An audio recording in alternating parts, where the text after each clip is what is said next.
লাগছে মানে 3:53 মানে 4টাই বাজিব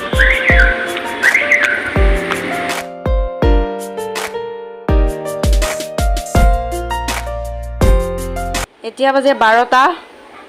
মিষ্টাৰ নাই অফিসত গৈছে লৈছো তেওঁৰ এটা শাৰ্ট মানে ইস্ত্ৰি কৰিব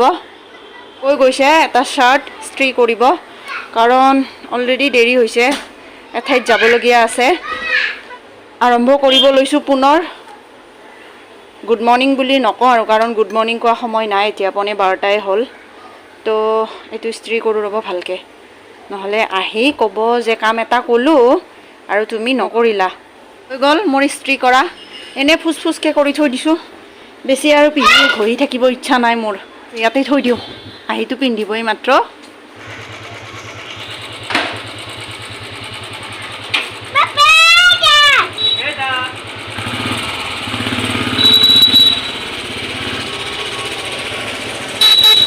বিলাহী আলু অমিতা তাৰ পিছত কণীৰ জিতু এনেকৈ এখন পিটিকা বনাই দিও জহা চাউলৰ ভাত তাৰ পিছত দালি অকনমান বইল দালি তো মিষ্টাৰ অফিসৰ পৰা আহিলেই মাত্ৰ দেখিলে আপোনালোকে তো দি দিও খাই বই লৈ উলাও মই ৰেডি সেডি হৈ আপোনালোকক তলত মানে কৈ আছো ৰব মামা Hey everyone, good afternoon. Welcome back to my channel. পুনৰবাৰ নতুন এটা vlog লৈ আপোনালোক সকলোকে বহুত ওয়েলকাম। So, তিনটা পাৰ হৈ গৈছিল সা 3টা বাজে পাৰ হৈ কেইটা বাজে 3টা বাজে পাৰ হৈ গল 3:15 হ'ল আৰু আসু মানে বৰা গাঁৱত ভাবি আছিল যে ঘৰৰ পৰা যেতিয়া ওলাইছিল যে জাম হ'ব বুলি ভাবি আছিল কিন্তু দিপৰে ইমান এটা জামু নহয় কিন্তু নাই মামাম জাম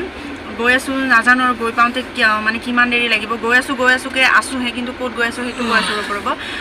দাদা এজন মিষ্টাৰৰ লগত একেলগে অফিসত কৰে তেওঁলোকৰ মানে ঘৰলোৱা পূজা এখন আছে বিষ্ণু পূজা সব ঘৰত গৈ আছো আৰু এতিয়া আছো বৰা গাঁও আৰু ঘৰ হল বেলতলা হিফালে তো নাজানো কিমান টাইম লাগিব জিডাল জাম পাইছো গাড়ীখন মানে 1 সেকেন্ডৰ কাৰণে চলা নাই তো এতিয়া গৈ আছে সাগে লাহে লাহে বুজিছে ন গৰু গাড়ী বিলাক যেনেকে যাই থাকে তেনেকে গৈ আছে আৰু মোৰ এই কুৰুক সিংকেডাল চাই নাহাহিব বহুত বাঢ়ি গৈছে উপায় নাই সদায় ভাবো যে কৰি আহিব লাগে জাম কিন্তু ন যেতিয়া অকনমান সময় পাও তেতিয়া এনেকুৱা লাগে বহু এনেকুৱা মোবাইল অকনমান চাও এনেকুৱা লাগে আৰু দিনটোতো বাচ্চাৰ লগত ঘৰৰ কাম কাজ তেনেকে আৰু ডেইলি ভিডিও দিবলগীয়া থাকিলে তো আৰু নকব মানে মূৰৰ চুলি পকি যাব যেন তেনেকুৱা হয় তো হেনেকে বাৰু সময়টো পালেও পাহৰি থকা যায় কৰিব পাৰা নাই কৰিম পূজাৰ আগে কৰিম বুলি ভাবিছে একদম মুহূৰ্ত সুহূৰ্ত উলাই লম তাৰ পিছত জাম কৰি আহিম চুলিখিনিৰ কিবা কিবি অলপ কৰিম চুলিখিনি মানে কৰিবলগীয়া কিনো কৰিম ইমান চুলি যায় আহোঁতে ভাবিছিলো অকনমান ষ্ট্ৰেটনাৰ মাৰি ল চুলি কিন্তু ষ্ট্ৰেটনাৰডাল উলাই হাতত লৈছো মানে এক পাক দিছো মাত্ৰ ইয়ে ভগৱান ইমান চুলি উলাই যেহেতু আৰম্ভ কৰিব লৈছো হোপ ভাল লাগিব আৰু যদি ভাল লাগে তেতিয়াহলে শেষলৈকে চাই থাকিব আৰু শেষত কমেন্ট কৰি কবলৈ নাপাহৰিব যে ভিডিওটো কেনে পালে চাই থাকক বৈদ্য যাম আৰু ইফালৰ ৰাস্তাটো ক্লিন আছে মানে ক্লিয়াৰ আছে আৰু যাই থাকিব পাৰি কিন্তু ইফালৰ ৰাস্তাটো গাড়ীখনতো মানে ঘৰ যেন পাইছে তাই দৌৰি ভগৱান পাৰলে আৰু দৰ্জাখন খুলবই আৰু এতিয়া অলপ পিছত কি কৈছা তুমি তোমাক বমা ছোৱালী বুলি কব তুমি ছোৱালী নে ল'ৰা ল'ৰা নেকি দেখিছেনে মই আপোনাৰ তুমি ল'ৰা তুমি সোনা ঠিক আছে হ'ব দে হাই কৈ দিয়া হাই ফ্লাইং কিছ কৰি দিয়া মিষ্টাৰে এখন অকনমান হুম বুলি ক'লে বুজিলো জাপটোৱে খুলিলে নেকি নাই খোলা নাই খুলিছে আৰু গাড়ীত বহি বিৰাট বিৰক্তি লাগছে কি কম জানে 1 ঘণ্টা হ'ল 3:10ত মই এটা ক্লিপ লৈছিলো আৰু এতিয়া কেইটা এতিয়া 4টা বাজিব 10 মিনিট হ'ল জানে কি কম আৰু মানে ভোকো লাগছে জানে নে দুপৰীয়া ভাত পানী খাই আহিছো তথাপিও ইমান দেৰি বহি থাকিলে কিবা খাব মন নাযায় জানো মোৰতো চাহ খাব মন যায় আছে মানে গাখীৰ চাহ কৰবাত নাই কোনোবাই যদি দিব আহিলে হয় খালো কি ক'ব আৰু মানে বিৰাট মোৰ চুৰ বিষাইছে আৰাধিয়াটো শুয়ে গৈছে পিছফালে চাবনে এয়া মোৰতো ভোক লাগছে মানে ভাত খোৱা ভোকটো লগা নাই বুজিছে না চাহ খোৱা বিস্কুট খোৱা ভোকটো লাগিছে দুই ৰকমৰ ভোক থাকে ন ইমান জাম হে ভগৱান এই প্ৰভু মালিগাঁৱত আমাৰ সেইখিনিতো চাগে ইমান জাম নহয় কমচে কম যাবতো পাৰি নে নোৱাৰি নাজানো কাৰণ গাড়ী লৈ আমি সিফালে জামৰ কাৰণে নাযাওঁ স্কুটিৰে যাওঁ সাইডে ওলাই গৈ থাকো তেনেকে তাতেও চাগে গাড়ী লৈ গ'লে এনেকুৱাই হ'ব কিন্তু ইয়াতে দেখিছো মানে 4টা বাজে এতিয়া জানেনে ঘড়ীটো দেখাই আছো ৰ'ব চাওকচোন 3টা 3:53 মানে 4টাই বাজিব 1 ঘণ্টা হ'ল জামত যাৰ ঘৰত মাতিছে তেওঁলোকৰ চাগে ভাত পানী খাই বৈ লৈ টোপনি যোৱা এক টোপনি হ'লে নেকি আমি জামত ফচিছিলোঁ 3টা বাজি 15 মিনিট হৈছিলে নেকি পাই এনেকুৱা আৰু এতিয়া 4:13 হ'ল চাওক 1 ঘণ্টাৰ ওচৰা ওচৰি ফাঁচিবলগীয়া হ'ল জামত তো ফাইনেলি গৈ আছোঁ এতিয়া জাম তাম নাই একদম খোলা ৰাস্তা তাই এনেকৈ শুই গ'ল পিছফালে জানে খেলি খেলি কাৰ্টুন চাই চাই তাই এনেকৈ শুই গ'ল যিদিনাখন দেৰি হ'বলগীয়া থাকে সেইদিনা চাগে দেৰিয়ে হয় নাজানো এতিয়া সোমাইছোঁ ট্ৰেন্সখনত বেলতলাৰ একদম মুখতে আছে চ' হাইৱে হৈ আহিলে তো সেইখনত সোমাইছোঁ ৰ'ব মোৰ নিজৰ কাৰণে একো বজাৰ কৰিব সোমোৱা নাই তাহাঁতৰ ঘৰত মানে যাৰ ঘৰলৈকে গৈ আছোঁ এটা বাচ্ছা আছে আৰু পূজাৰ দিন খালী হাতেৰে যাব যিমানে যি নহওক ভাল নালাগে দিয়কচোন আৰু মানে সময় সুযোগো আমাৰ মানে ভালকৈ নিমিলিলে মানে এনেকুৱা হ'ল মিষ্টাৰে অফিচ গৈছিলে তাৰে আগতে দিনত মই ঘৰত আছিলোঁ বজাৰ মানে কৰাৰ তেনেকৈ একো সময় নাপালোঁ আৰু জামতো ইমান জাম কি ক'ব আৰু পুলিচটো ৰাস্তাই ৰাস্তাই আছিলে খেল আছিলে চাউথ আফ্ৰিকা আৰু ইণ্ডিয়াৰ খেল আছিলে তো পুলিচবিলাকেও পাৰ্কিংবিলাক মানে এনেকুৱা মানে হেভি কৰিছে নক'ব মিষ্টাৰ ৰখি আছিলে ৰাস্তাত তো মই ফটাফট সোমাই সন্মুখতে যি কাপোৰ পালোঁ ইফাল সিফাল ওপৰ তল চোৱা আৰু বেছি সময় নাছিলে তো সেয়া ল'লোঁ লৈ এতিয়া বিলিং কৰিব গৈ আছিলোঁ মোৰ আগৰ মানুহজনে 10-15 মিনিটমান বিলিঙত লগাইছে এনেকুৱা লাগিছিলে সংসাৰৰ কাপোৰ তেওঁৱে কিনিছিলে নেকি সেইদিনাখন তো এয়া ফটাফট বিল কৰিলোঁ কৰি এতিয়া গৈ আছোঁ ৰাস্তাত তো তেনেকৈ গধূলি হৈ গ'ল জানে ট্ৰেইনত সোমালোঁ মানে তাহাঁতৰ এটা বাচ্ছা আছে সৰু টিকলা এটা আছে বয় হয় তো তাৰ কাৰণে এযোৰ কাপোৰ ল'লোঁ নিশ্চয় ৰখি আছিলে গাড়ীত তো আহি পালোঁ বলক যাওঁ অলৰেডি বহুত দেৰি হৈ গৈছে মানে ধৰি লওক 5টাই বাজে জানে মানুহৰ ঘৰত আহি কওকচোন যদি 5টা-6টা বাজে কেনেকুৱা লাগে দুপৰীয়া মাতিছিলে বাৰু একো নাই উপায় নাই ন এইখিনি বেলতলাৰ মানে সোমাই আহিয়ে আমাৰ হাইৱে হৈ সিফালদি আহিলে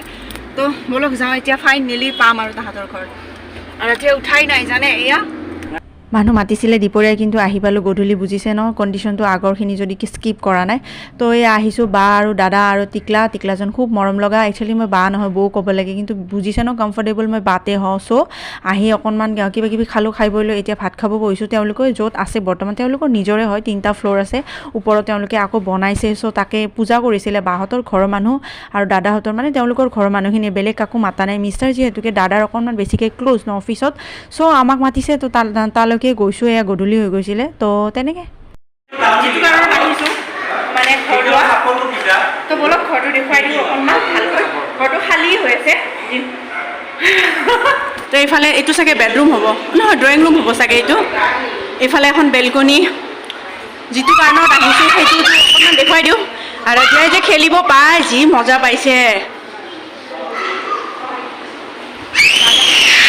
অনুপ দা টিকলাটোক লৈ আছে এইটো এটা ৰুম চাগে এইটো বেডৰুম হ'ব চাগে আচ্ছা এইটো গেষ্ট ৰুম এয়া বনাই আছে কাম চলি আছে এয়া বস্তুবোৰ পৰি আছে এনেকৈ ফল চিলিঙৰ কামবোৰ হৈছে সেইকাৰণে লাইটবোৰ ধুনীয়া আহিছে এয়া ফল চিলিং ভাল লাগিছে সেইকাৰণে মই যেতিয়া সোমাইছোঁ ন কেমেৰা কোৱালিটিটো চেঞ্জ হৈ গৈছে বায়ে সাৰি আছে ঘৰ আৰু এইফালে এনেকুৱা ডিজাইন দিছে এইটো বনাইছে নিজাকৈ বনাই লোৱা আৰু ইফালে এটা এনেকুৱা বনাইছে যিটো কাৰণত আহিছোঁ সেইটো কাৰণটো দেখাই দিওঁ ৰ'ব ঘৰ লোৱাত আহিছোঁ ঘৰটোতো এবাৰ দেখাব লাগিব হা কমপ্লিট হ'লে আহিম আৰু ওপৰত এনেকুৱা ফল চিলিংবিলাক লগোৱা হৈছে ফল চিলিঙৰ কাম হৈছে অলমষ্ট ইফালে এটা বাথৰুম আছে এইমাত্ৰ আৰাধ্যে কামটো কৰি আহিলে নতুন বাথৰুমত আৰু এইফালে এইটো কিচেন এইবিলাক বুজি পাইছে চাগে কাম বন বহুত বাকী আছে আৰু চলিহে আছে তো আজি পূজাটো হ'ল এইফালে এটা বাথৰুম আৰু এইফালে চাগে তেওঁলোকৰ বেডৰুম হ'ব এইটো হয় এনেকুৱা ইফালে এইটো টিভি ইউনিট চাগে হয় এইফালে এইটো এটা টিভি ইউনিট ডাঙৰকৈ বনাইছে এনেকৈ মোবাইলত বেছি কভাৰ কৰিব পৰা নাই উল্টা পুল্টাকৈ মোবাইলটো ঘূৰাব লগা হৈছে গৰম আৰু ইফালে এটা ৱাৰ্ড্ৰব বনাইছে এনেকৈ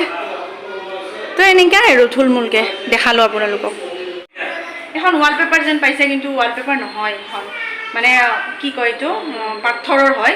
চ' সেনেকুৱা বলক তেতিয়াহ'লে চাই থাকক ভিডিঅ'টো ঘৰটো ভালে লাগিছে আমাৰো আপোনালোককো দেখুৱাই দিলোঁ। এঘণ্টামান হ'ল ঘৰ আহি পাইছোঁ, গা পা ধুলোঁ, ধুই মেলি চাহ তাহ খালোঁ। মানে যাওঁতেও যি জাম পাইছোঁ, মানে বুজিছে ন, অশান্তি লাগি গৈছে।